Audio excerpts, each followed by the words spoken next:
Good evening. Good evening. Good evening, everyone. Welcome to She Loves the Thursday Night Vibes.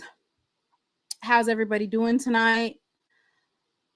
How is everyone doing? I would like to start off by saying SWAC football is here, y'all. It's here. It's here. It's here. So while we're waiting on everybody to come on in, go ahead and like the stream. If you're not subscribed, go ahead and hit that subscription. Not subscribe. Hit subscribe. Nobody's going to know. They're not going to know if you subscribe. So I won't tell anybody if you won't. And as long as you don't comment, no one will know. How they're going to know? They're not going to know. So I am excited because tonight I have a special guest, and I'm always looking to converse with other people, bring other opinions to the channel.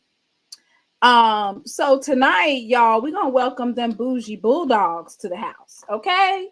The bougie bulldogs. That's right. We usually only have Jay White representing, but I have a special guest tonight, and we're just gonna chop it up. We're gonna have some fun and show my guest host for the night some love. We have none other than Wild Wayne Cartwright. How you doing? Hey, what's going on? It's good to be here. I'm excited. I'm excited that you said, hey, let's do a show together. And I was like, you know what? That sounds like a splendid idea. I love that idea. So I'm excited now. Yeah, and we're gonna have a good time, and people they gonna learn something. And you know what I'm saying? We're gonna get that good HBCU energy going on because you already got it kicked off with the bands and everything in the pre-show. So that's the culture right there. I can't forget about that. But do you want to go ahead and, for those viewers who don't know about you or about your podcast, can you just tell them a little bit about yourself? Yeah, so Wild Wayne Cartwright, I am a 2000 graduate of Alabama A&M University. originally from Cleveland, Ohio. I live in Columbus, Ohio now. I actually work at the Ohio State University. I was on the first season of Sports Jeopardy. Sports is my thing. Also track and field official for Ohio High School, USATF, and I've also done the SWAC Indoor Championship once. So yeah, my podcast championship you were an official. Yeah, an official. I also ran track. Also ran track at and cross country at A&M too. So yeah. But our podcast is SWAC. You are SWAC. I am SWAC. So our podcast is From the Hill Podcast. We've been doing it we're on our third season. It's myself, Dave Thomas, Tenarius Gooden, Jay the Great, Jennifer Murray, DT Green, Corey Williams, and your boy. So we've been doing it big. And then also I got my own little thing that people probably have seen, 10 minutes. And gonna have a show of my own launching here coming up here in the next week or two. Okay, well, congratulations on that up and coming show. And of course, your podcast is always great to collaborate with other HBCU podcasters. It's great to have you on the show. I'm really excited. I actually put a little bit of work into this show with my graphics and everything. So I think we're going to have a really good time tonight. So usually what I do is I start off with some HBCU community news and just ask for your thoughts and opinions. And then we get people in the chat to give their thoughts and opinions. And so that's where we're at tonight. And so the first SWAC, or not necessarily SWAC, but HBCU community news is that Delaware State missed their original flight to Hawaii for week 0 game. Yeah. Whew. Yeah, I saw that. And first off, just so bring some context to people know. So the way that Hawaii usually does their payment games, they usually pay you like 150 to 200K, and they take care of all your travel. So, but even the fact that they took care of your travel and your accommodations and all that for you not to make the flight to what was reported a bus issue is definitely not a good look. Not a good look. Oh my gosh. When I read it, I was like, this is embarrassing, like very much so embarrassing. And you know what? It's not even their fault. It's not their fault, right? Nope. So I'm going to go ahead and read an article that basically gives the background to this story. And then I'm going to get a little bit more commentary from you because like you pointed out that they're getting paid poverty wages. Lord have mercy. Mm-hmm. Poverty wages. So Delaware State travel issues explained. This is from Lorenzo Reyes from USA Today. So it does look like they're going to make it. They missed their scheduled flight Tuesday because of a shuttle bus delay.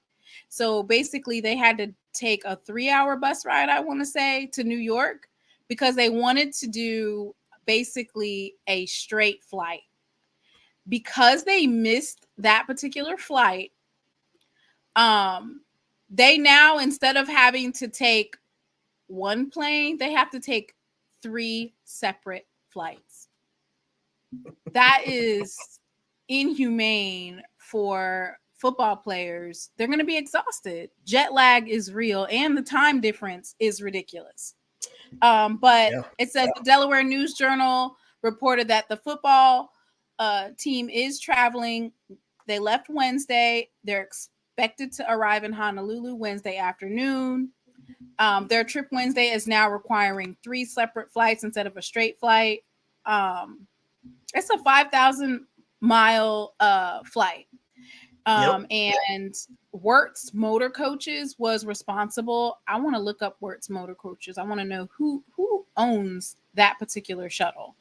And so they spent Tuesday night in New York City hotel while they arranged alternate travel plans. Unfortunately, they couldn't get that.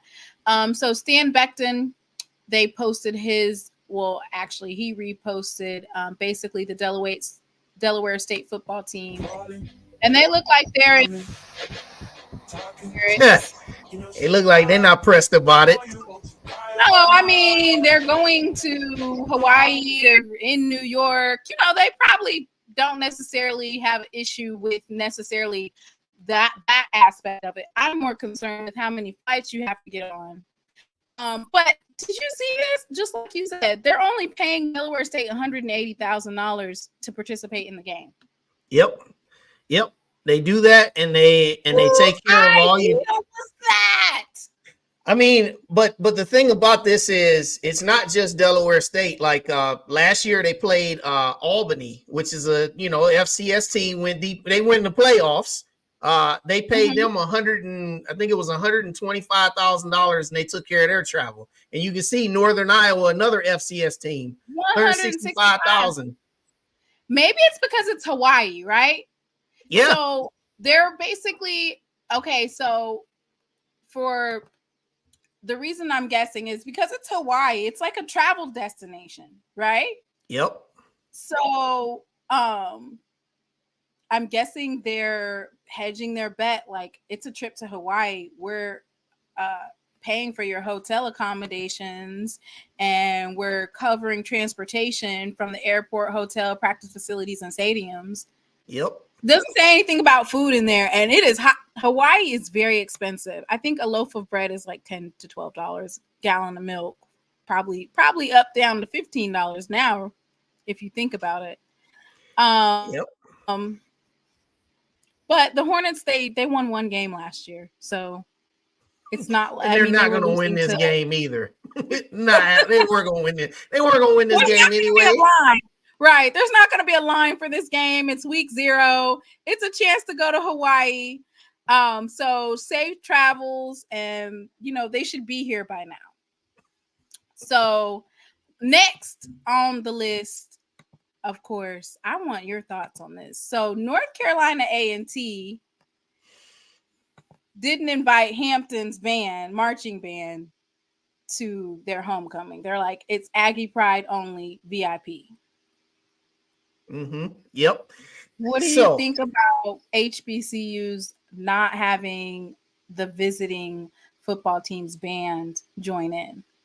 So, North Carolina A&T, they use the acronym GHOE, greatest homecoming ever. Okay. And this is a huge homecoming. It's one of the biggest, one of the best that people say there is in all the land. And they're trying to sell out the stadium. They're trying to use all the tickets. They're trying to maximize all the space.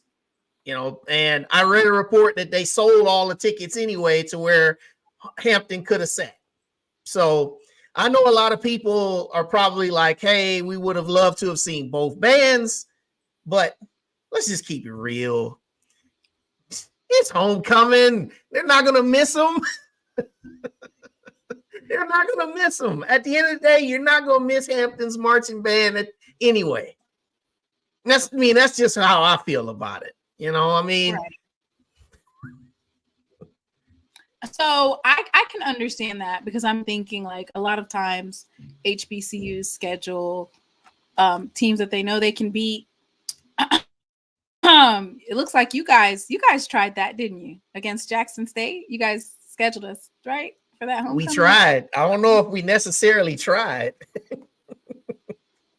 We ruined that homecoming that year. But to your point, most of the time they'll schedule somebody that they know that they're going to beat, right?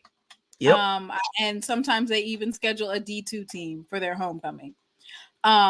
I think for me, it's more so because North Carolina A&T and Hampton are in the CAA. And so there's only a couple of games in which you're going to get that true HBCU cultural experience. So maybe they should have not scheduled Hampton for homecoming, right? Perhaps, but also, we don't know in the Coastal Athletic Association, we don't know about how they're scheduling pods, how they work. We don't know if there were any other options or whatnot. So, but at the end of the day, it was tight about it. I was just like, well, for Jackson State, like folks want to come to battle the Sonic Boom of the South. They want to. So the last order of business, let me see. It's scrolling through them. I think I have one more topic. Let me see. Or maybe it's only two because we have so much to talk about with regard to I want to know, you're going to break it down for us, your SWAC predictions. So I think maybe I only placed 2 on here. Yeah, I did. So that's it. We're going to move right into the big SWAC predictions, of course. I put up Mr. Ford's predictions on here because we did a show the other day and we got his week 0 predictions, and they're kind of similar to yours. They're very similar. And so I'm interested. I'm just going to let you go ahead and get the floor because I've already explained why I think Jackson State is number 1. And, so I'm going to let you go ahead and have the floor and explain your rankings. Okay. So first off, we'll start from the bottom. All right. Valley. All right. As everybody knows how I like to say it, shout out to Valley. Shout out to Valley. I always have to say it twice because, there's some people out here that think that I love to pick on Valley, and I don't like to pick on y'all. Y'all have some rough moments. Shout out to y'all. New scoreboard, new turf coming in. Got your Vampire in Brooklyn, new logo looking, all that good stuff. Valley, I think, is going to struggle to win a game this year. I did have them going 1-11, and I gave them the win over at Pine Bluff. But that doesn't mean that they won't come up and scare somebody because they play real good, especially against this team right here. We play them the last game of the season, and if we're struggled and we're checked out and, we go on the road, people act like they don't want to be here, you could get got. All right. So then Bethune-Cookman. All right. Bethune-Cookman, shout out to Coach Woody, doing some real big things. I have them at 3-9, but that's a 3-9 that. What three teams are they beating? Valley and who? Valley, Texas Southern, and Clark Atlanta. Those are their 3. Mm-hmm. I also think that because Grambling comes down there, last time Grambling came in there, they beat Grambling. We went down there last year. They put 412 yards rushing on us. We scored the first 14, didn't score since. It ended up being 31-14. They've got some players, but I think that they're a year away from putting it all together. I have them at 3-9, but their best case is they could get up to 5-7 or 6-6. Okay. Mm-hmm. Now, my team. Now, I said that my team would be 7-5. I do not believe that we can beat or that we're going to beat the 3 teams that are in front of us, FAMU, Jackson State, or even the Classic. I say that right now on August the 22nd, because one thing about me, and you'll find this out real quick that many of the other folks know, I am a non-biased participant. I tell it like it is. If we're not good, I'll tell you we're not good. I'm not going to pick us if we're not good. I'm just going to say it like it is. But so what? I'm going to just stop you right there because at this point, 7-5 is not going to cut it for your current coach.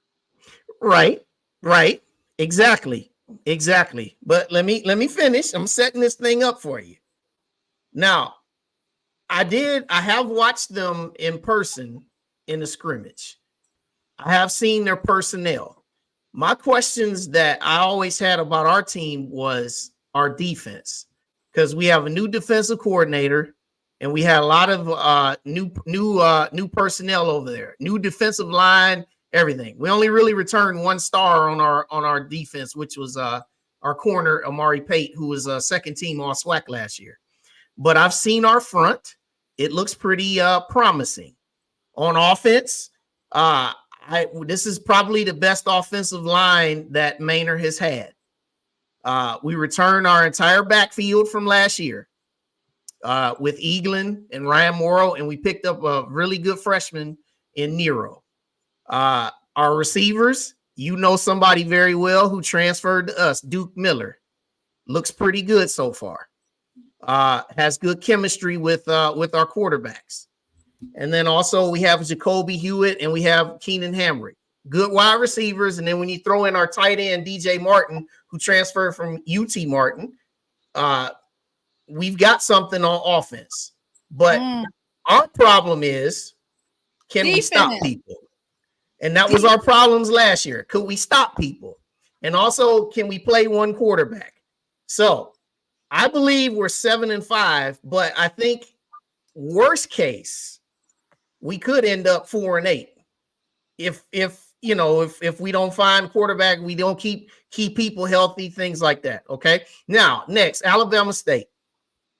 So a lot of people, the coaches, they picked them to win the league. And a lot of people think that because Andrew Body is there, and also with the ability that Alabama State has to play defense, they think that they can get it done. And also one thing that they have going for them, they have a very favorable schedule. They've got you guys coming to Montgomery. FAMU comes to Montgomery. Prairie View comes to Montgomery. And then they play us and Alcorn on a neutral site in the state of Alabama. So this is probably, if Eddie Robinson is going to get it done, this is probably the time he has to get it done because this schedule sets up for them to be able to do that. Now, the concerns that they have, though, is they have to replace a lot of talent. Their leading receiver, Keyshawn Johnson, is gone. So they're going to expect Tyree Saunders to take a bigger role as a wide receiver. They lost Mikey Victor, who was, first team all SWAC corner. They have 2 very good corners back with James Burgess and Eamon Scarborough. Okay. Traquan Thomas. Remember the name. Traquan Thomas. I need to write down Thomas. TT. Yep, Traquan Thomas.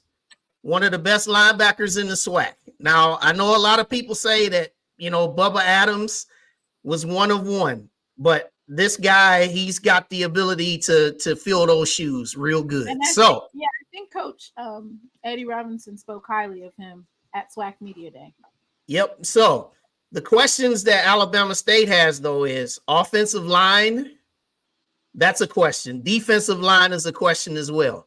And also, Andrew Body hasn't played a game in what is now about 2 seasons now, right? And one and 3/4 the season, right? Okay, there you go. And he has to prove that he can stay healthy. I have him at 8-4 because I think that they're going to be a better team in the second half of the season than in the first half. Like, I don't see them winning the game in Miami. I see them competing, but I don't see them winning the game in Miami. And I think you don't think they're going to beat North Carolina Central? I don't.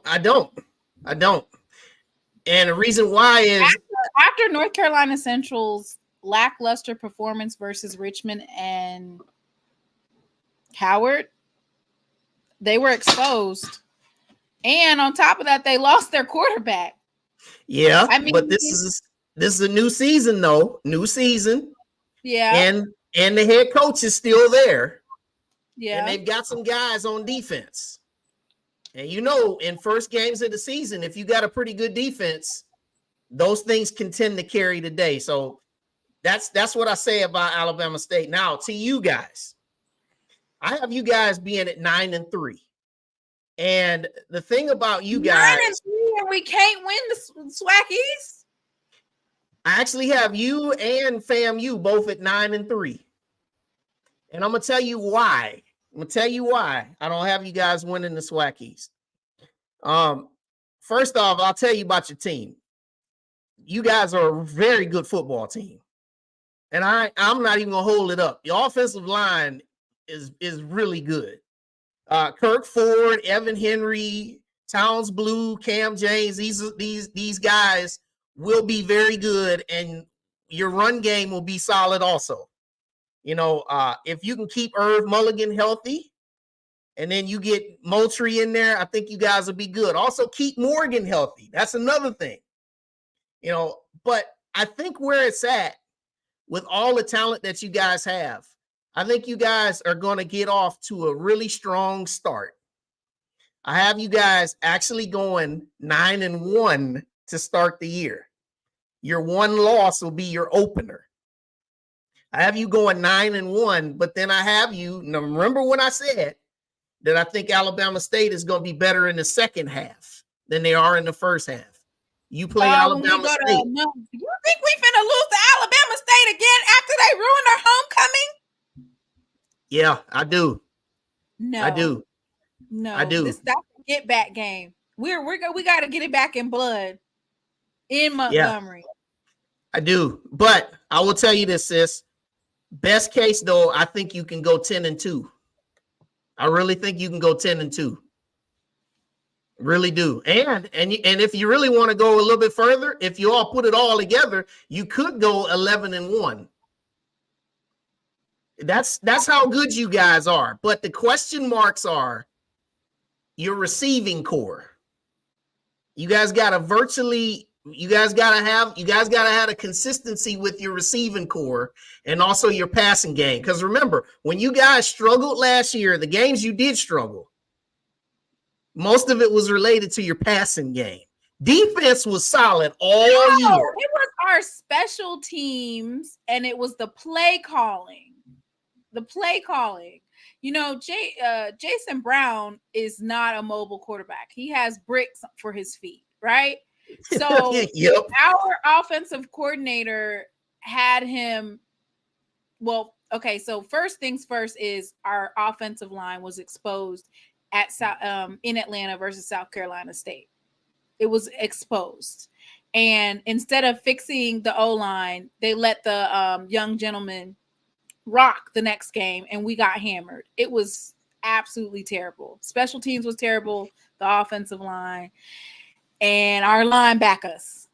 For me, I think that our quarterback room is stout. We didn't have just Jacoby and Morgan that was injured last year. We had multiple quarterbacks injured, multiple of our special teams that were injured. And then our linebacker core was kind of, you know, thin in the soft in the middle, as Mr. Ford would say.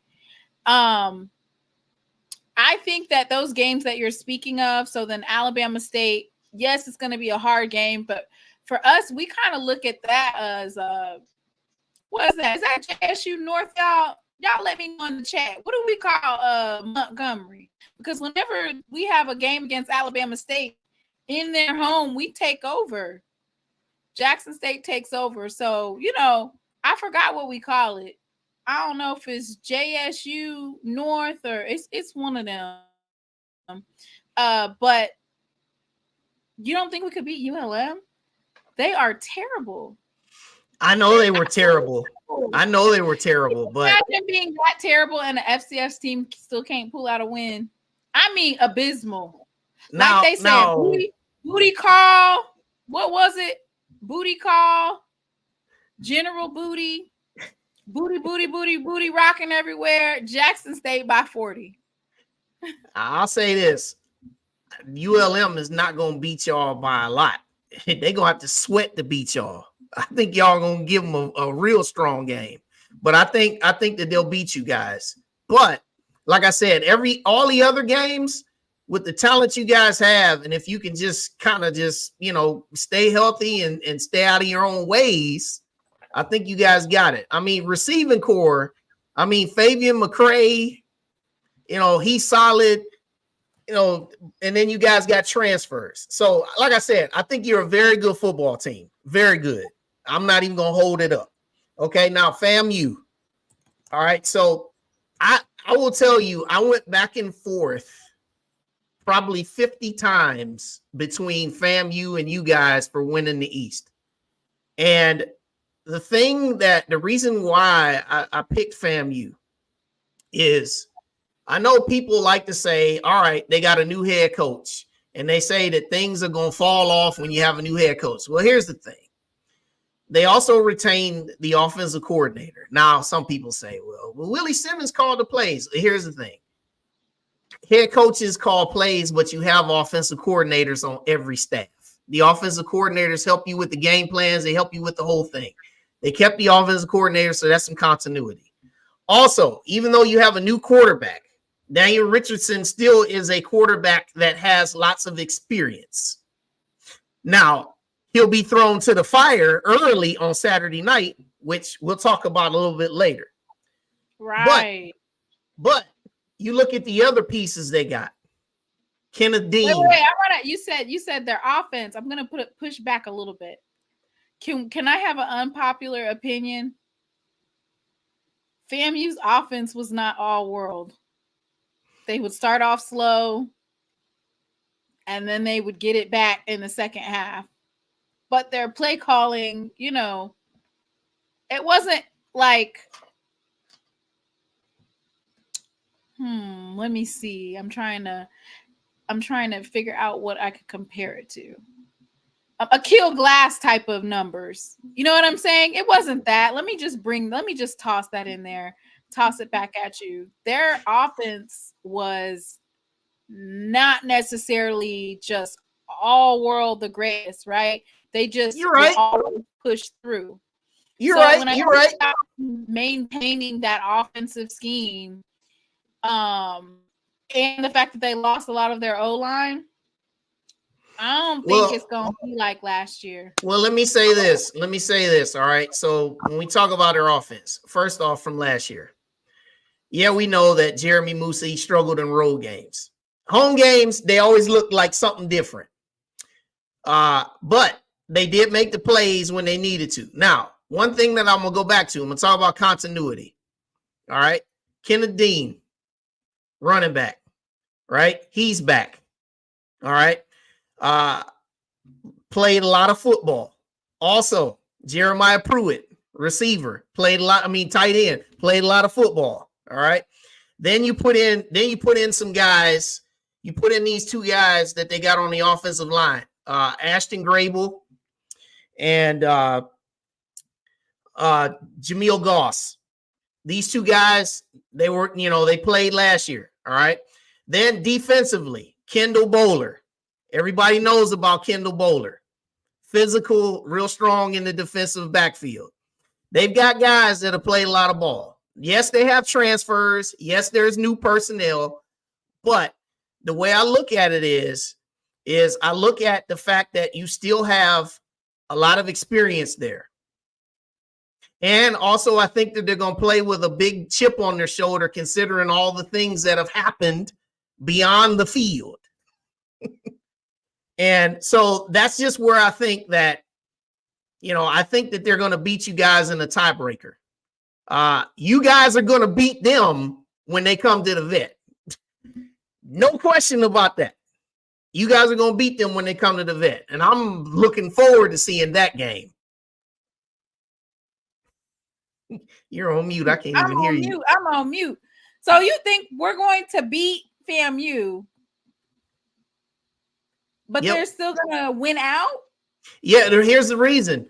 Reason why I said that they're going to beat you guys is because I have you guys losing to Alabama State and I have you losing to Alcorn at the end. So that's why. But best case, I have them at 9-3, which is what I say they're going to be. Worst case, they could be 7-5. So that's just where I am. You must got them. You have to have them winning that Norfolk game because they are losing. They have 2 back-to-back, which at that point is going to be strategic. You're not going to necessarily put your starters in for that Miami game or the Troy game because you're going to risk injury. But some like some of these players actually want to get some minutes in with these games because you make a play, it could make a difference in getting that call for whether or not you're going to get drafted or if you're going to be an undrafted free agent. So those games for FAMU are difference makers for a lot of the players. So they might want to get a couple of reps in. But for me, I'm gaming on the fact that they have those very two hard back-to-back devastating. I feel like that's devastating to schedule two FBS teams back-to-back. And, you know, we'll see how it works out, though. Yeah, but like I said, I think you guys, and for everybody that all the Jackson State fans in here, like I said, you guys have a very good football team. And I like I said, I kept going back and forth about whether it's y'all or whether it's FAMU. And this is for real. And what some folks are saying about, you know, well, FAMU is this, FAMU ain't that, you know, like I see this comment here. You know, you can think what you want. You can say what you want, but everybody's opinions are what they are. But I can tell you that I've dissected a lot of this stuff and look at all these rosters. Yeah. And guess what? For all the stuff that people say and all the stuff that people investigate, the game's still gonna get played. Period. So it don't matter what you think or what we think. The games are gonna get played. Right. But like I said, Jackson State's a strong team, and they could win. They could win the East. Definitely could. In fact, they have a strong possibility to win the East. There, you've heard it. So y'all take that. And by the way, the money is in the bank. Okay, so the Rattlers. So based off of your analysis, I'm guessing you're giving them first in the East, number one, because they are Celebration Bowl champs and because of their roster being stacked still with some good starters. No, last year has nothing to do with my pick. This is just solely based off of the experience and also the fact that you've got some continuity there with people that stayed on staff. You know, so that's where I'm at. Last year has nothing to do with any of my picks. And I know a lot of people, if you don't know about teams, the first thing you do is you think about what were they last year. Mm-hmm. And like a lot of people, I saw some people had us at 4-8.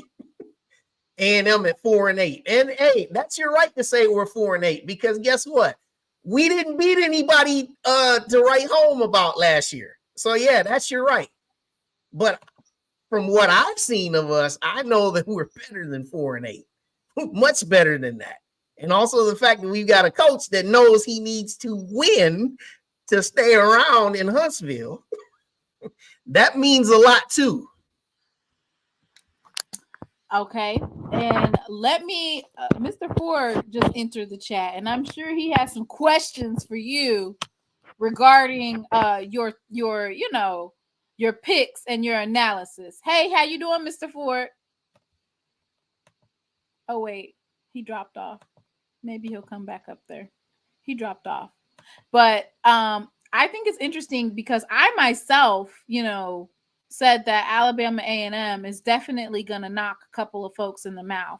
Not Jackson State, possibly. I'm rolling with Zoe when he said that Alabama A&M can knock them down in tally. Hey, Mr. Ford. Hey, can you hear me? Yes. How you doing? Okay, doing good. I'm listening. I'm listening. You listening? Well, so what do you think about Mr. Cartwright's analysis? That's Mr. Cartwright's analysis. That's his opinion. To be honest with you, FAMU and Jackson State hadn't been on my mind lately. I'm gonna be honest with you. What I've been thinking about is the decision that came out of Baton Rouge to start Noah Biden over that those kids. Can you hear me? Oh yeah. Yep. Yeah. That's interesting. And I want to know who the Prairie View quarterback is going to be. as far as FAMU gonna show you what they got. And like he said, Jackson State gonna show you what they got. I still believe Judgment Day is what is it, October 19th? Whoever wins that game goes to the Celebration Bowl. You hear and that, probably Mr. wins it. Canva? You hear that, Mr. Canva?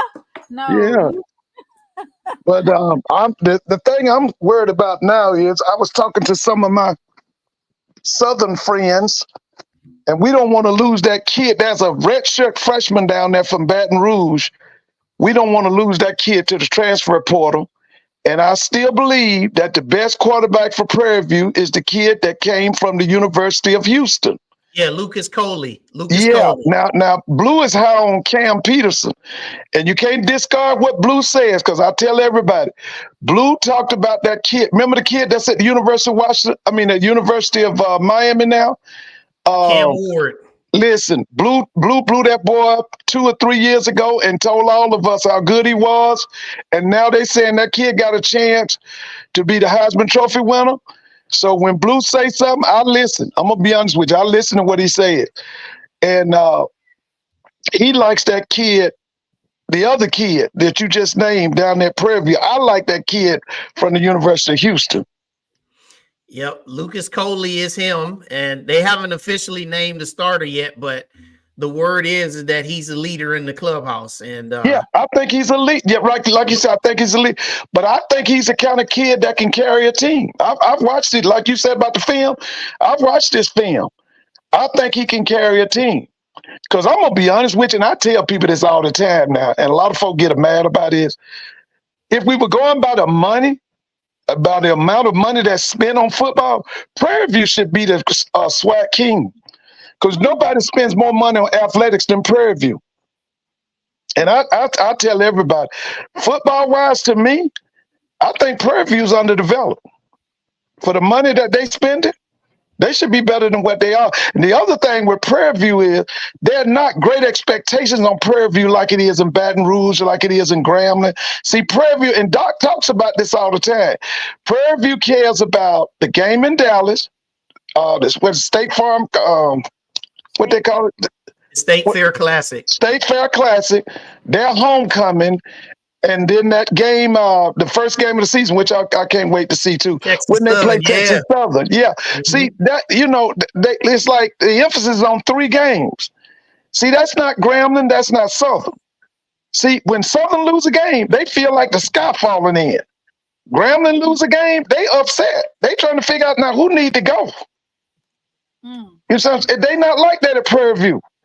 But I'm just saying, by the money that Prairie View spends, Prairie View should be ruling this way. Yep.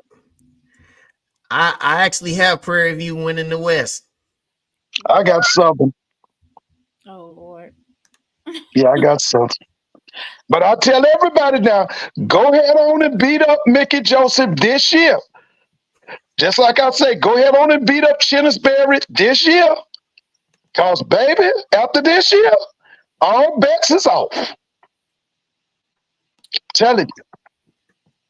So, Mr. Cartwright, do you have any more commentary for the SWAC East as far as FAMU and you want to move on to the SWAC West? Yeah, we can go to the West. Okay. I ain't even gonna hold you. I didn't do your graphics for SWAC West. It's fine. So, like I said, for me, so I have Pine Bluff winning 1 game. They play Arkansas Baptist, NAIA team. They'll beat that team. And I give them, they could also beat Valley, and they could also beat Texas Southern. So they're definitely winning 1 game. I can tell you that. Dang. You know what? Everybody scheduled UAPB as their proverbial homecoming game. They got like 3 homecoming games. Yeah, Lonzo Hampton, I mean, he when you hear him talk, I mean, he sounds like a politician and a car salesman.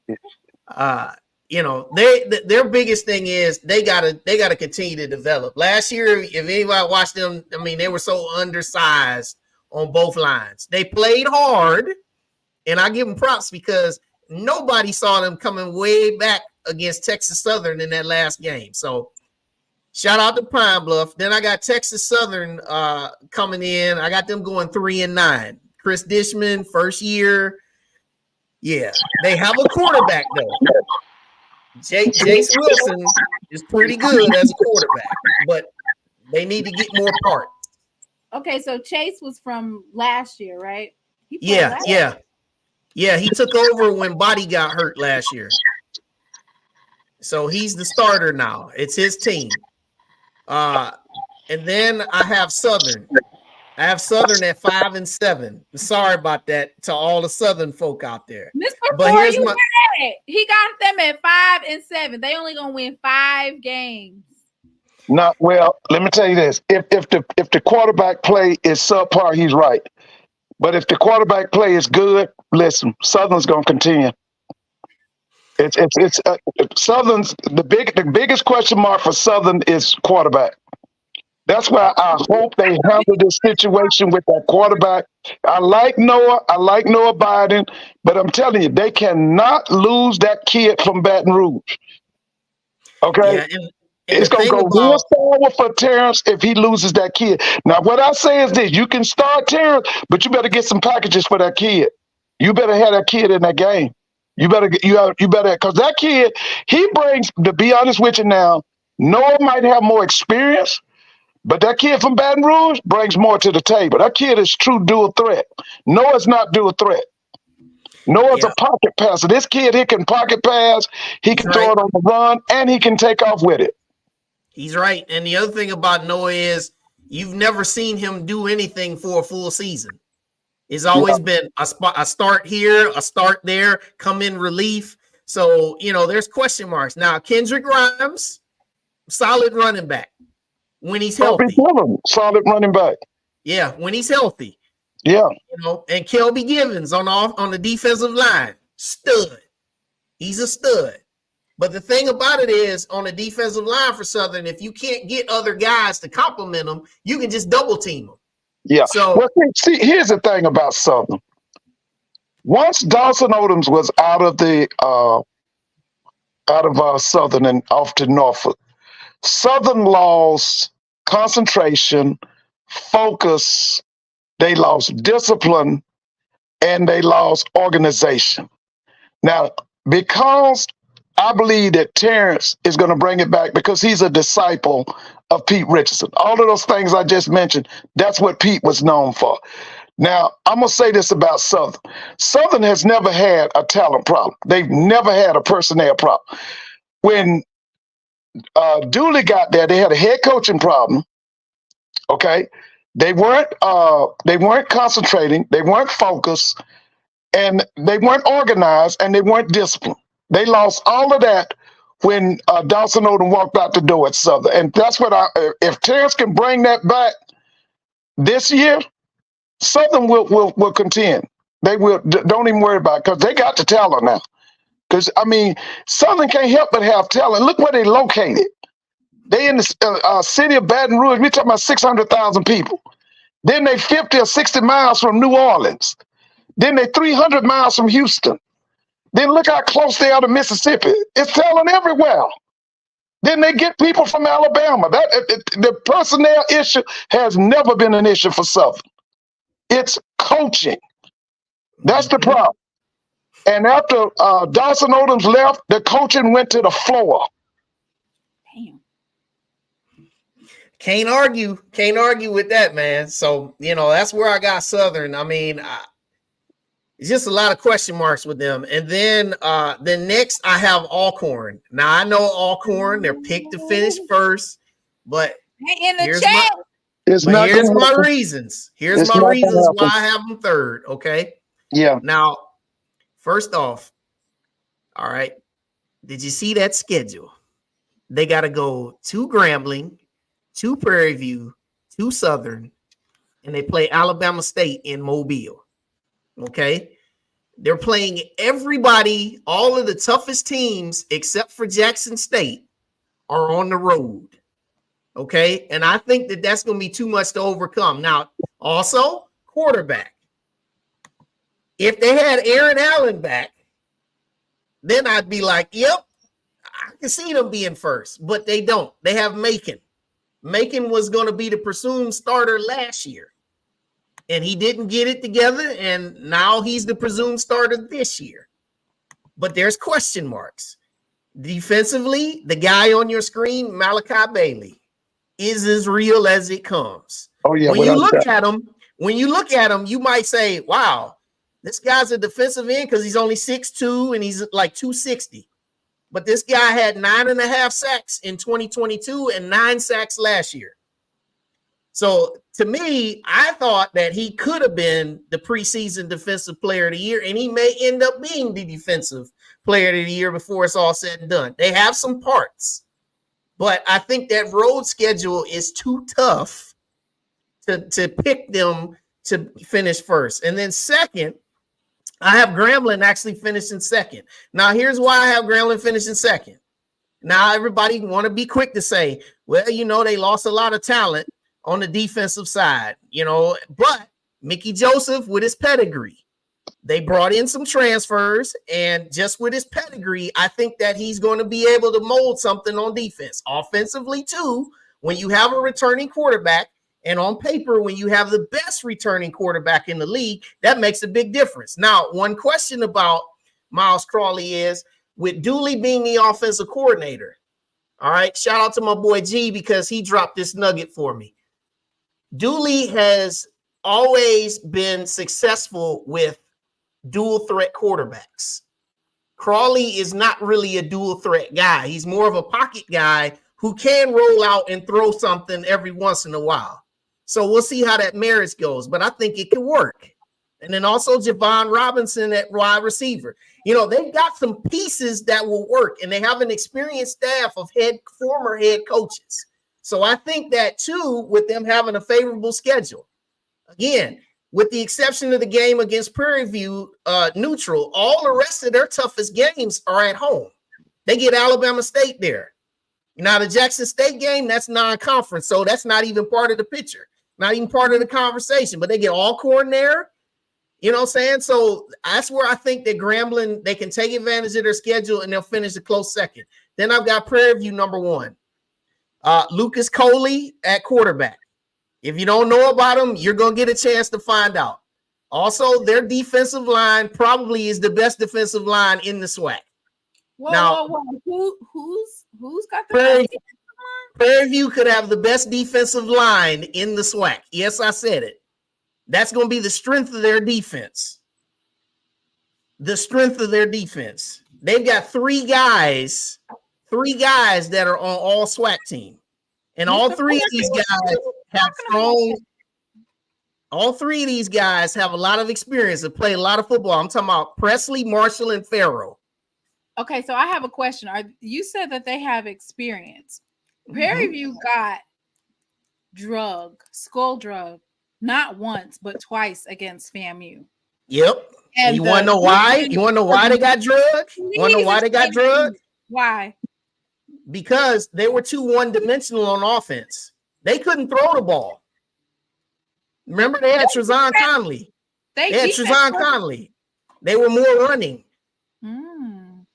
And when they were running, they couldn't sustain any drives. So when you can't sustain drives, what happens? Your defense is on the field most of the game. Right. So, yeah. Okay. But if you look at the other games they played, other than the 2 FAMU games, look at all the other games they played and look at who they beat. So that's why I say.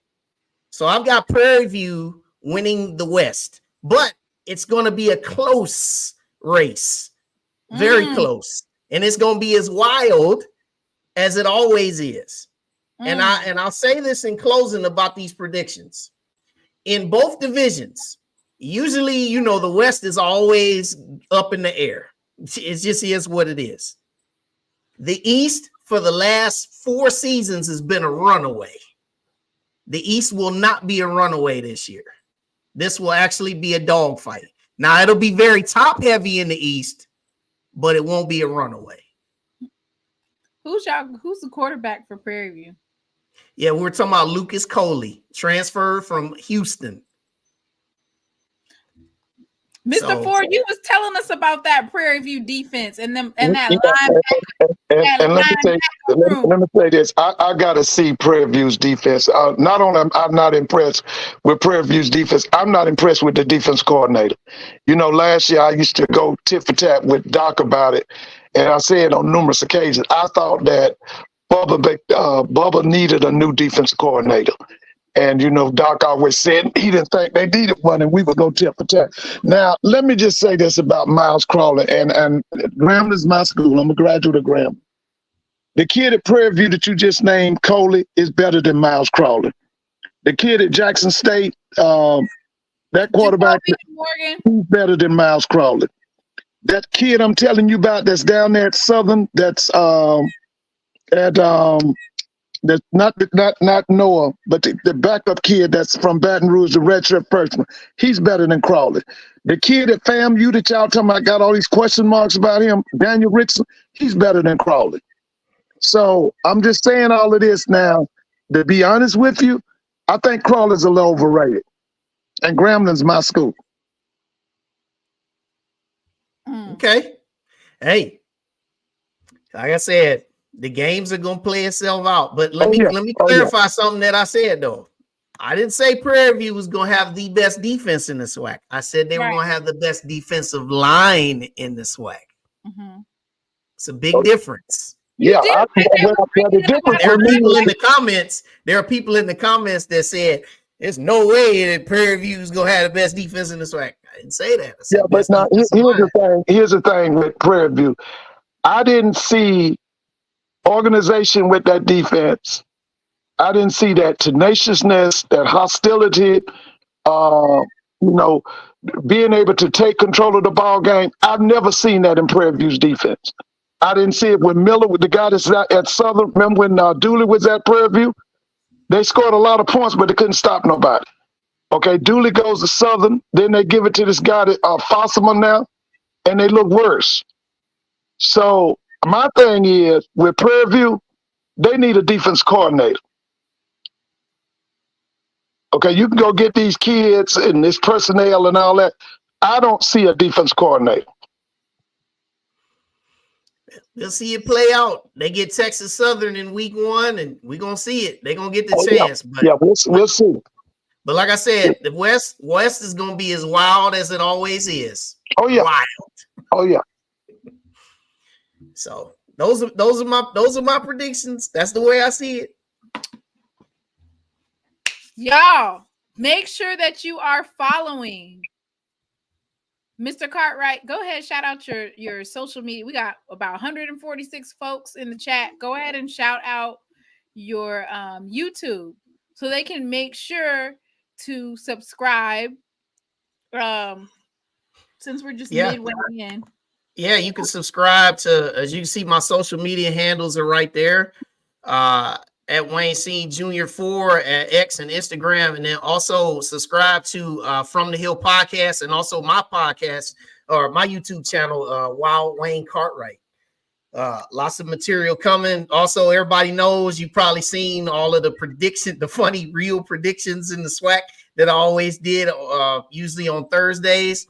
I'm doing that in digital form now. So, I did one yesterday for week 0. Check it out. It's kind of funny. Love always looking at Dawson Odoms looking like Big Worm from Friday. Yeah, you know what? He hadn't gotten it done. I was talking to my Norfolk people today at my school, and they said one of the issues at Norfolk is a basketball school. And people don't understand, when you are basically a basketball school, it's hard for the football team to get traction. Ask some people at the University of Kentucky or the University of Indiana. You can have a team every 10, 15 years, but when you're traditionally a basketball program like Norfolk is, that hurts your football. Just like some football programs, they won't allow you to have a good basketball team. Now, I'm going to be honest with you. Personally, I don't think, and I tell people all the time, I have looked at every coach in the MEAC. All of them guys are quality. But I really don't see Dawson getting it done at Norfolk. And he's a quality coach. I would hire him in a second. Yep. I don't see him getting it done. So we're gonna roll. So we're gonna roll in. We're gonna roll in and talk about the game Saturday. Then is that where we headed? We are at week 0. I'm so glad that I have somebody here who, because those rattlers, they be getting on me saying I'm biased and I'm this and I'm that. So I'm so excited to have you on the channel because you're gonna be able to give your honest, non-biased opinion. About the game, and just before we go through, it's just opinion. That's all it is. It's just opinion. It's just opinion. That's all it is. It's just opinion. It's just opinion. That's all it is. So y'all don't get too upset with this week 0 matchup. But let's go ahead, get it down. MEAC SWAC challenge. You know why we're here. I'm getting ready to do a YouTube poll. And basically I'm going to ask, who do you guys got for week 0? I'm going to let Wild Wayne go ahead and have the floor before I tell my prediction of who I feel like is going to win. Go ahead and like the stream. And let's get down to it. Yeah, so I've already spoken at great length about FAMU, so I'll start with Norfolk State. So Norfolk State coming off a 3-8 season. Dawson Odoms, this is his 4th season, and he started off 6-5. Then it went 2-9, and then it's been 3-8. Now the thing about last year they lost 5 of those 8 games by single digits. And some of the games that really stood out is they only lost by 4 to Howard and by 4 to Morgan State. And they also lost by 14 at North Carolina Central. Those are the 3 best teams in that conference, okay? They also have 16 of their starting 22 from last year back. And 4 of the 5 starters from their offensive line also returned. So those are some of the things they have going for them. Now, other things, though. Starting quarterback and preseason first team all MEAC quarterback Otto Coons is suspended for the first 4 games at least. Wait, who is suspended? Yeah, Norfolk State starting quarterback Otto Coons. He was the preseason MEAC first team quarterback. So he is not playing in this game. In his place, they're starting a junior college transfer from Garden City Community College, Jalen Daniels. All right. Damn. He is starting. That's the season right there. Beating Coons out during the workouts. I think he was going to start anyway. Yeah, so he's going to be starting, and they do have their starting running back, or they have one of their best running backs from last year. He's back. Their defense is pretty good, but their offense is less than be desired. Okay. For me in this game, I think that you're going to see a lot of penalties because you see that in opening games, a lot of pre-snap penalties. I have FAMU winning this game. I don't see it being a blowout. At first, I thought it was going to be a blowout, but I don't see it being a blowout. I actually see FAMU winning this game 27-14.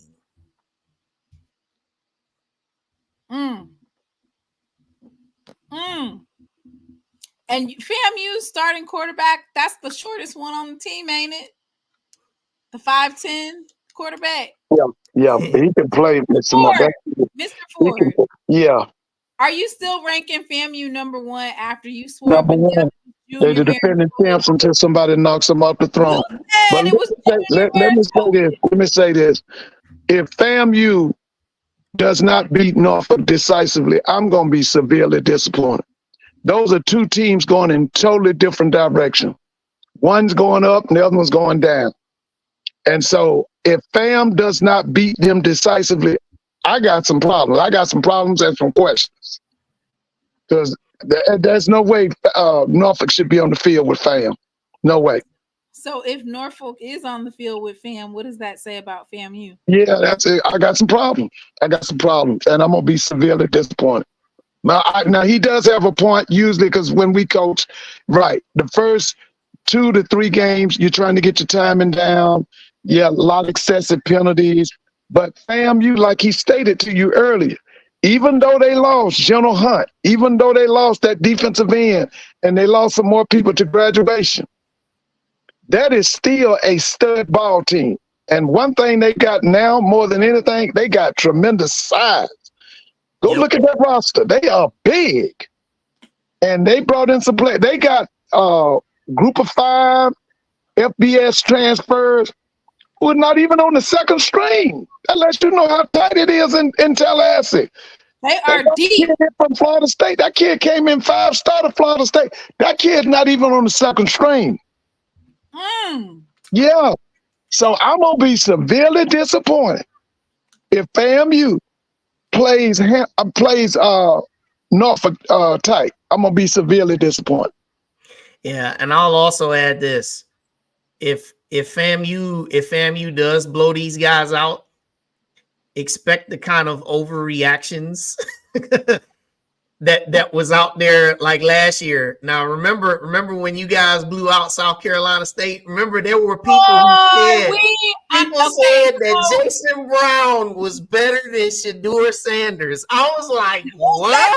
You didn't say that. There were people who said that. I was like, I what? will say this: Jason Brown does hold, regardless of how the rest of his season went. He automatically holds like 4 or 5 records for the MEAC SWAC Challenge. He holds like 3 or 4 records regardless. And I think the overreaction came because, man, those folks from the MEAC was like, Jackson State's getting ready to lose. South Carolina State's going to dog walk them. And it was peasy. It was nobody on this channel because I have never said that he was. I mean, South Carolina State was terrible. They were horrible last year. That was probably the best game that I ever went to. The best game that I ever went to. It was so good. It was easy for y'all. Y'all had a cakewalk. That was so easy. I didn't even want them to score a touchdown. That's how bad I wanted them to lose. And we ended up giving 1 touchdown down in the 4th quarter. But I think that the overreaction and all the yelling and hoopla came from all the hate and, like you said, kind of like where FAMU is, where their coach exits and you have so many naysayers who are talking stuff. It was kind of like, okay, this is our coming to the realization that we have a new coach. And it was great. It was awesome. The band, the fans, everything, sold out crowd. It was just awesome. So for FAMU, I'm gonna say this. Of course, I'm gonna be messy and say, behold the green and gold. Behold. Of course, I'm gonna be messy and say that, right? Mm-hmm. The MEAC SWAC Challenge, they've always bragged about the Celebration Bowl and how the MEAC always takes over. The MEAC SWAC Challenge, of course, we've had some great wins pulled out. Alabama State won, Jackson State won. For me, I think that this is more so of a bigger game for FAMU because this is going to tell us what we're working with, right? They said that they're going to run it back, right? Week 0 is time for us to get film on FAMU, just like everybody got film on Jackson State. Week 0, this is our opportunity to get film on FAMU. Then not only that, they have to go and play 2 FBS teams back to back. Well, they play South Carolina State next. That's who FAMU plays. Yeah. With that streak on the line. So that is Chennis Berry's first year, right? First game as South Carolina State head coach. We got a lot of stuff brewing at South Carolina State. I can't say too much yet. I can't say too much, but maybe by Saturday we'll be having those conversations about South Carolina State football and the allegedly. Yes, behold the green and gold. I'm not gonna say I'm but you got to make a pick now. You got to pick it now. Come on, who you got? I'm not ready to release my pick yet. Okay, all right. You got till Saturday though. You got till Saturday. I feel like I'm gonna be messy and say behold the green and gold. But if I'm being non-biased, I'm really at the point where I'm like where a lot of people were last year with analysis.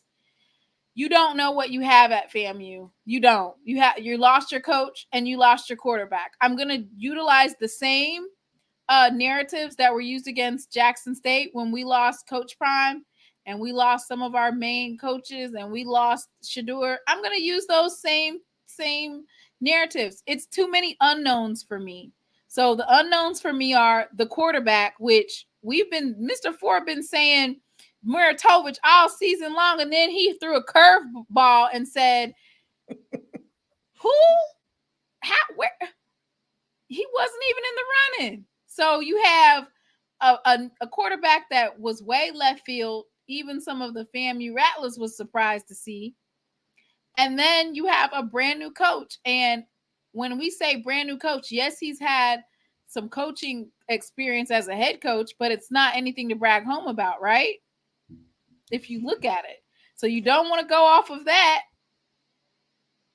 Yeah, I just really think in this game, the most important for FAMU is, that they find some kind of flow to get Daniel Richardson comfortable because, they've got bigger games ahead. I mean, regardless, everybody knows, regardless, if they won this game by 1 point or 50, the mission is still going to be the same. A win is a win. The mission's still going to be the same for them. You know what I'm saying? They're still going to be the hunted. Everybody's going to come after them and things like that. Just like how you guys were last year.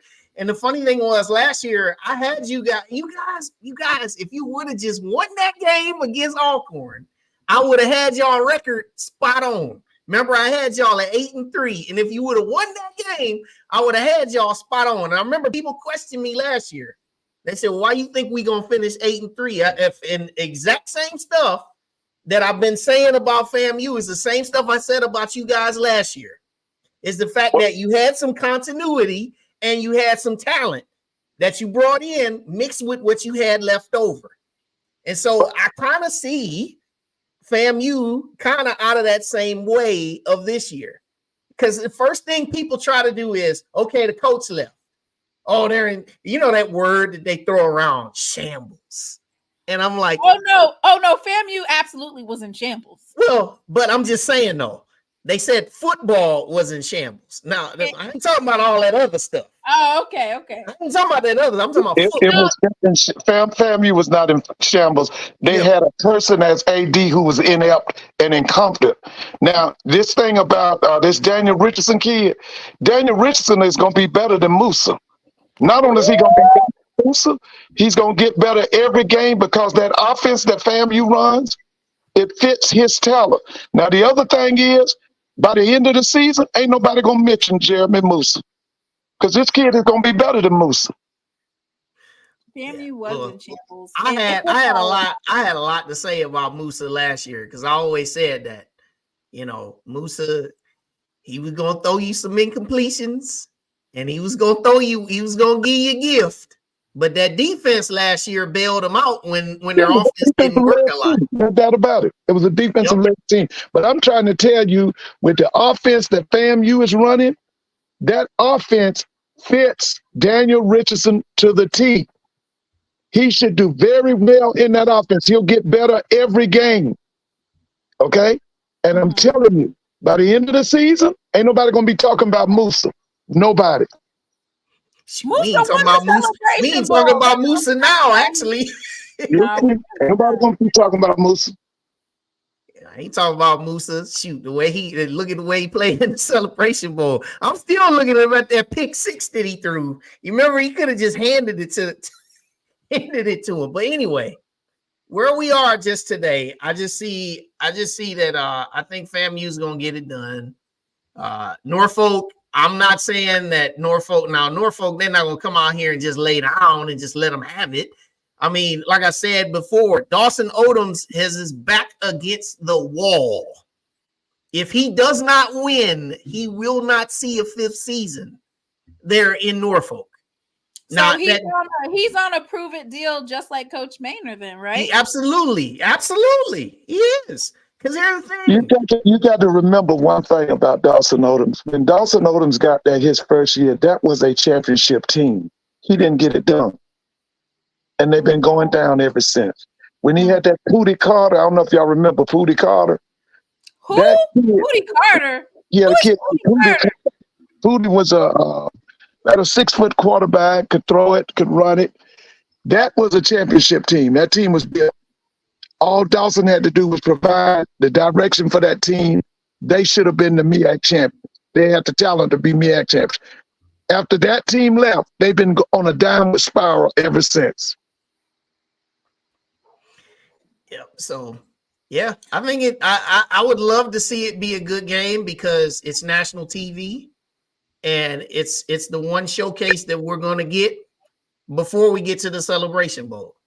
So let's hope that we get some good football, and people are going to watch anyway because it's football. We so happy that it's back. It's week 0. That's the best thing. I'm just happy that it's back.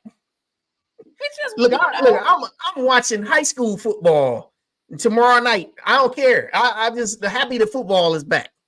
Love it. Okay, so I asked you to pick out 3 players from FAMU and then 3 players from Norfolk State that you think will have a significant impact on Saturday's game. Yeah, so for Norfolk, Devon Allen, number 21, starting corner. He is regarded as one of the best, not just in HBCU, but he is regarded as one of the best corners in FCS football. They say that he has an outside chance to get drafted, so we'll see how that goes.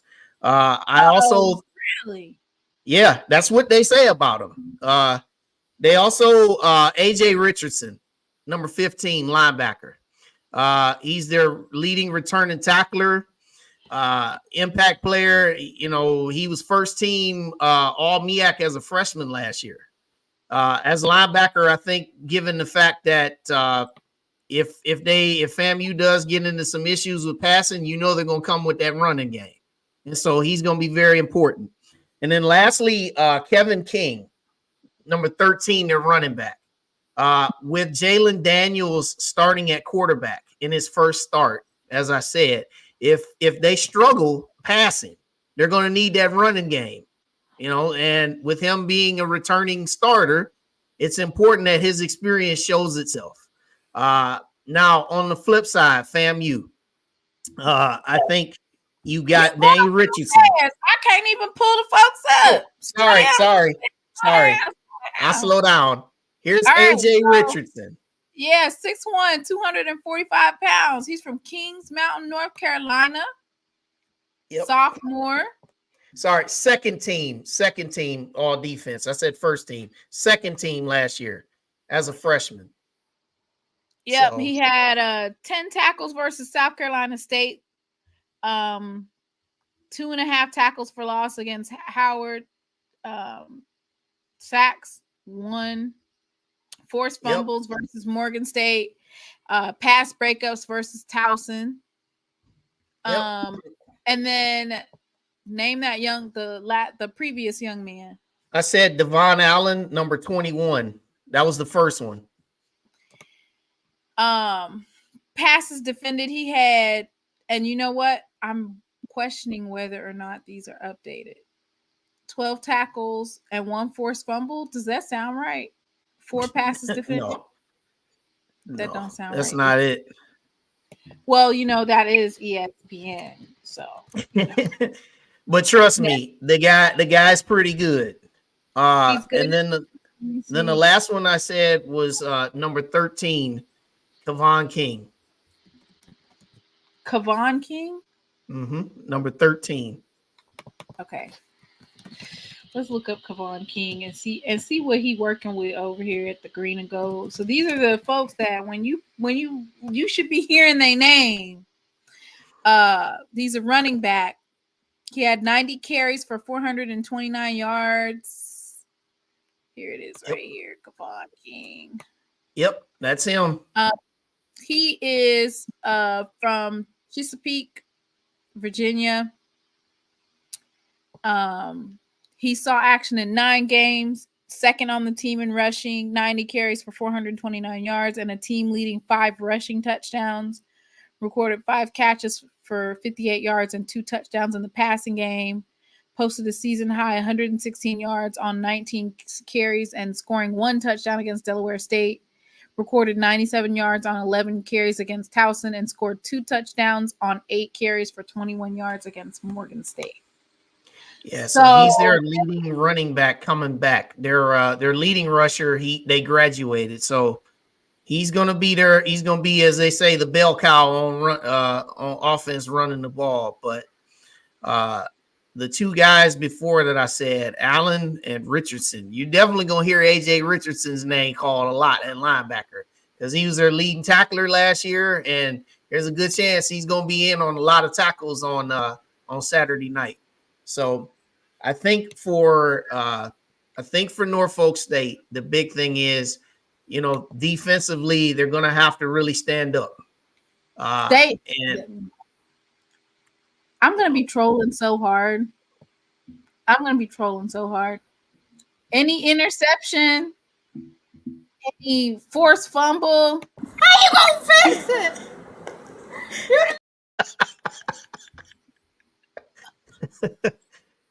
Miss field goal. How you gonna fix it?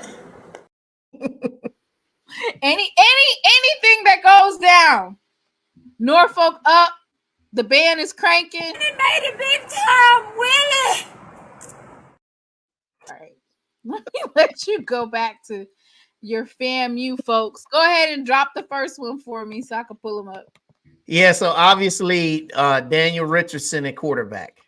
This is his first start for FAMU. It's not his first start in college football. As I said, he transferred. He previously played at Central Michigan, and he also played at Florida Atlantic.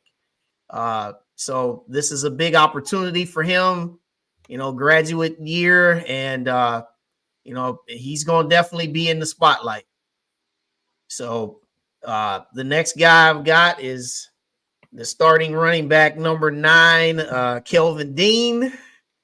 And everybody knows this guy real well because he was the offensive MVP of the Celebration Bowl.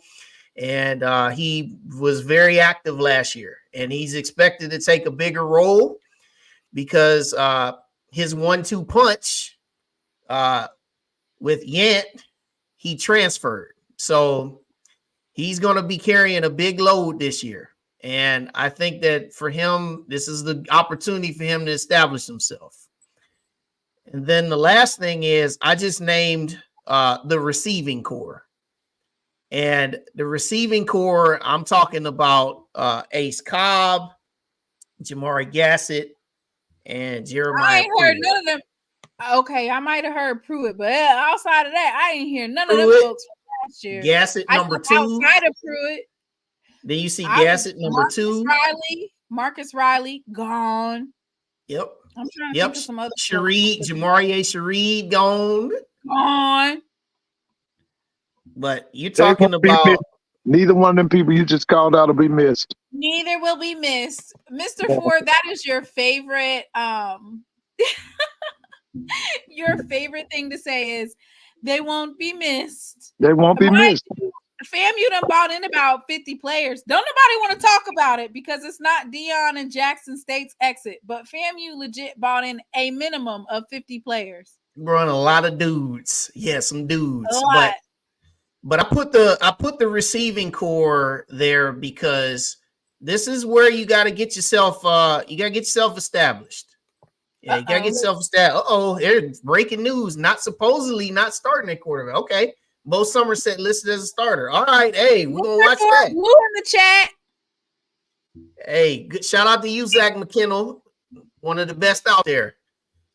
He said Dean isn't even starting, Mr. Yeah, Ford. he said supposedly not starting. Right. But see, that's because you don't know who Bo Somerset is. You're going to find out. You're going to find out why Ohio State and Michigan both offered him scholarships. You're going to find out. Stayed, I wouldn't be starting. Yeah, you're going to find out about Somerset. Yep. But this is going to be an opportunity. He said, Mr. Fam, you must have more. Mr.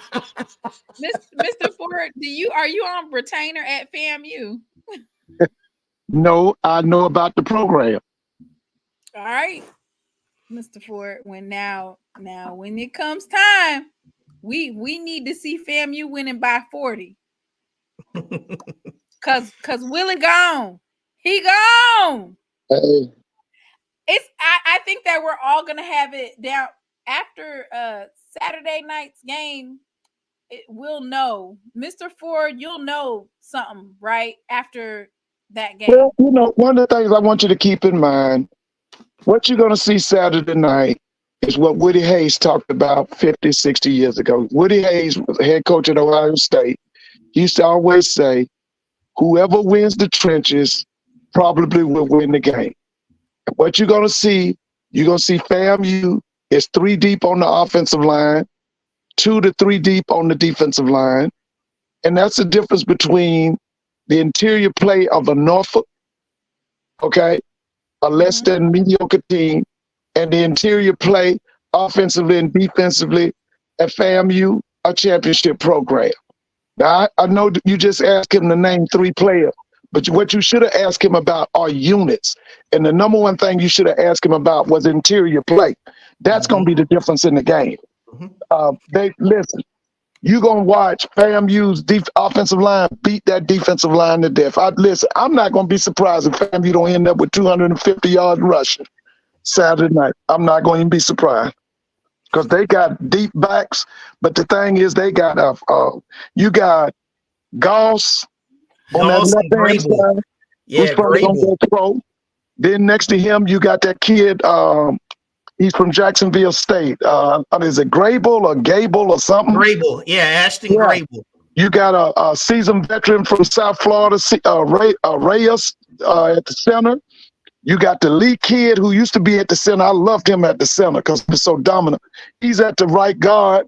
And then you got that kid coming in from Troy State at the right tackle. That kid's like 6'7", 300 pounds.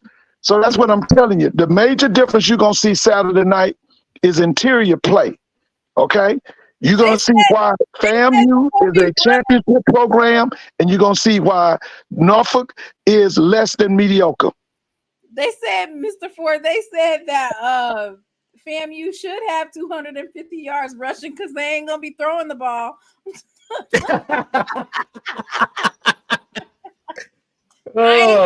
Chat said it.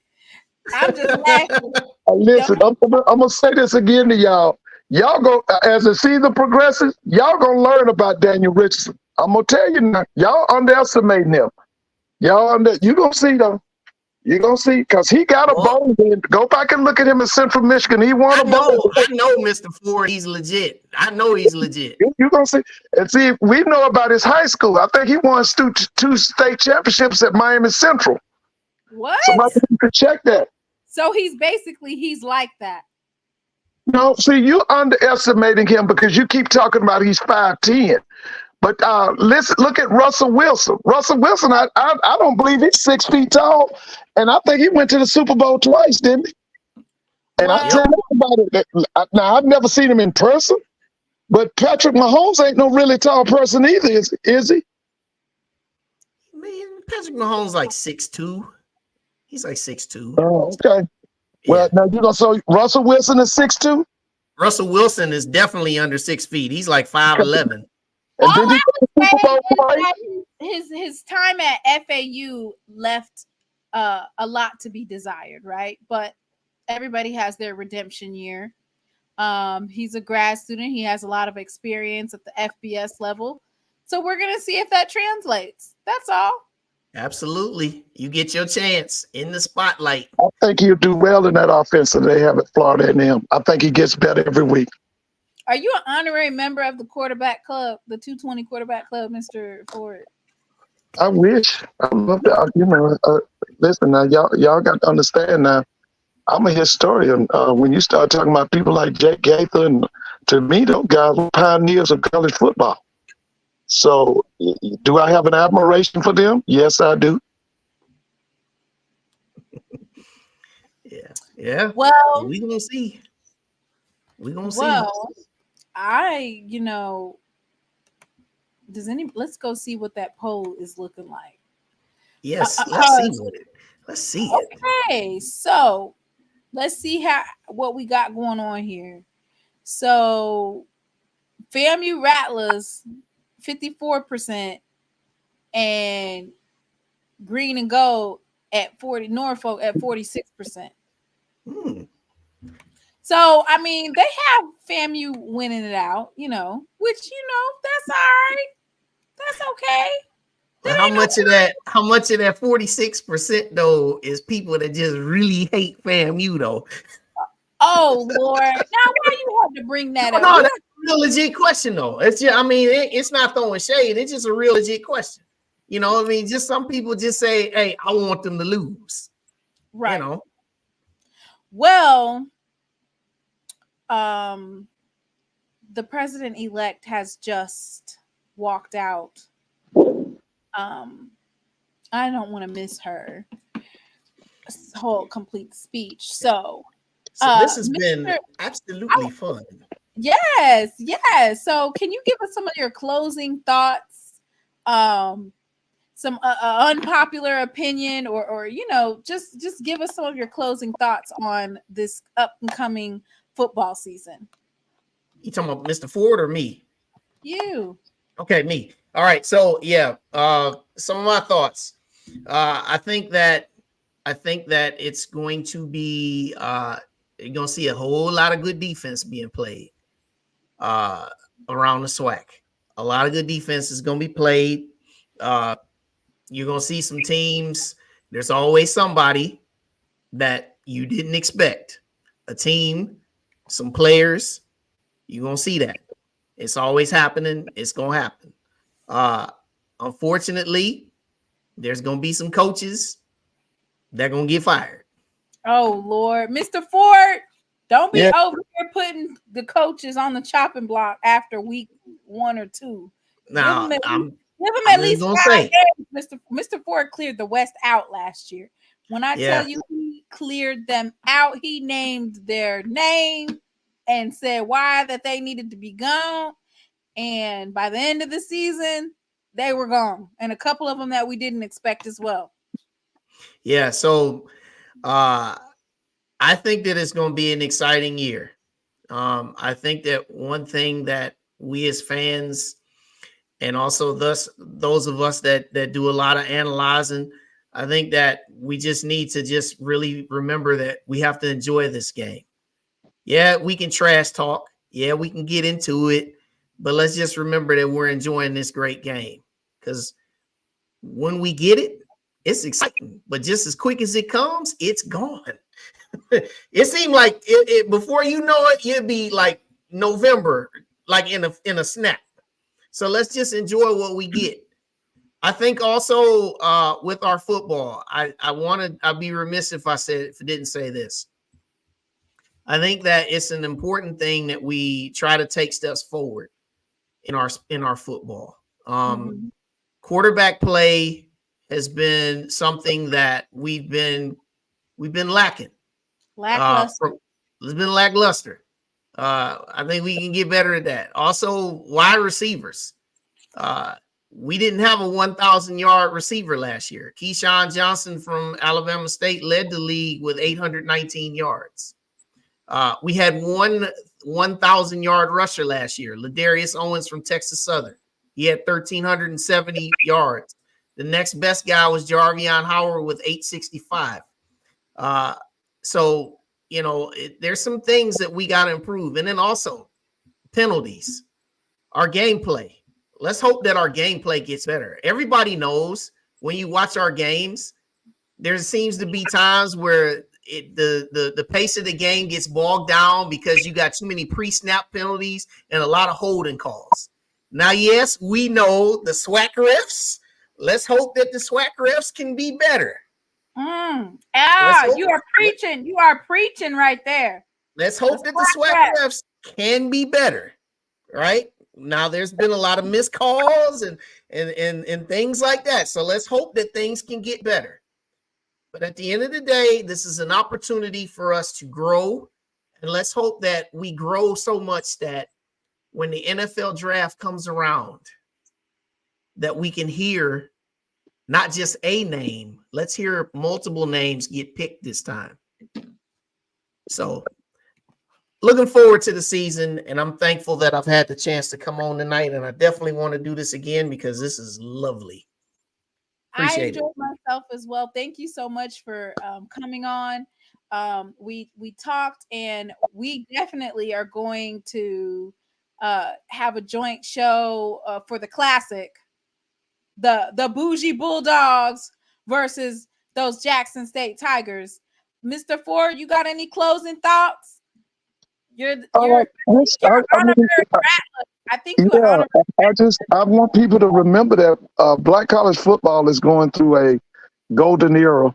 You know, one of the biggest lies that the white media put out that once Deion left and went up to Boulder, that the air would go out the room. That was the biggest lie. We've gotten bigger. And this like Brother Wild Wayne just said, this is a much anticipated season.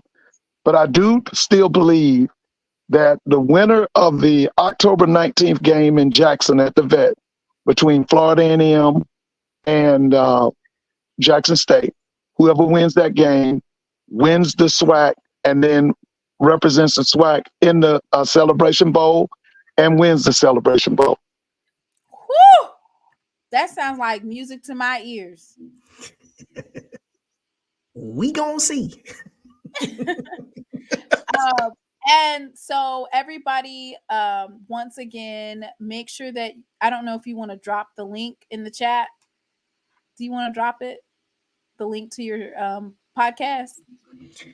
Yeah. From the Hill podcast. You can follow us From the Hill podcast on YouTube. We're also on Spotify and Apple. Also, you can follow myself on YouTube, Wild Wayne Cartwright. That's the name of my channel. And also my social media handles. We do our From the Hill podcast.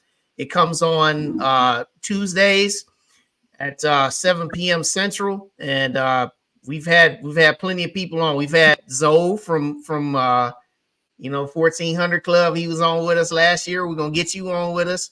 We have a good time. 6 of us having a good time. And and be on the lookout for more of my 10-minute videos on my podcast, Wild Wayne. And also I got a new show that I'm going to be debuting coming up on Sunday nights, probably in a couple weeks. So appreciate y'all.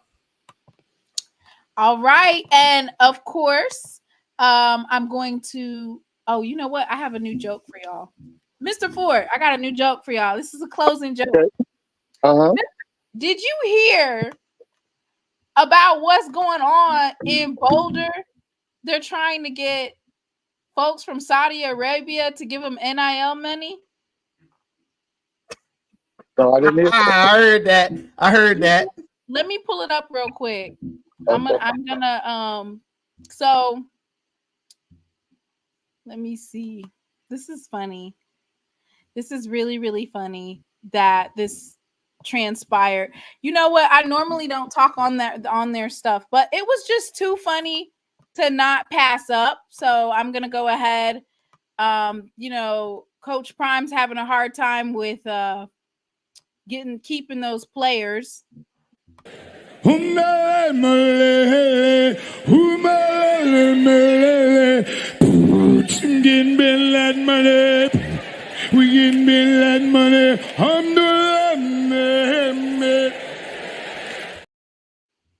So allegedly, I don't want to even say alleged.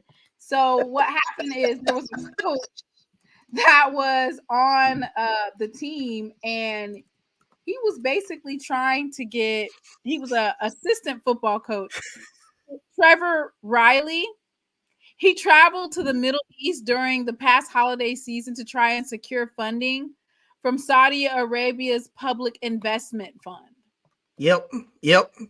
Yeah, they are very active because they're you know, I don't know, those of you that follow golf, the Live Golf Tour, that's the rival to the PGA Tour. It has a lot of that PIF funds, and there's been other leagues and other things that they've launched. So it's a real fund. It's real, but the fact that they went to go ask for it, wow, that's pretty bold.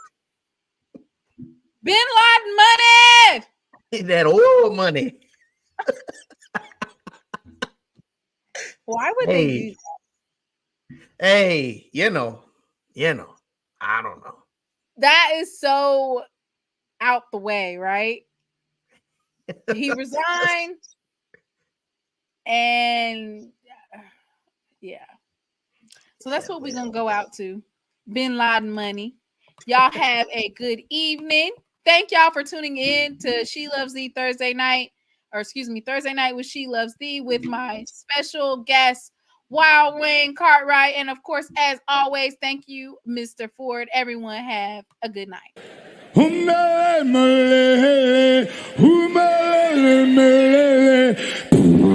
Getting Bin Laden money. We getting Bin Laden money.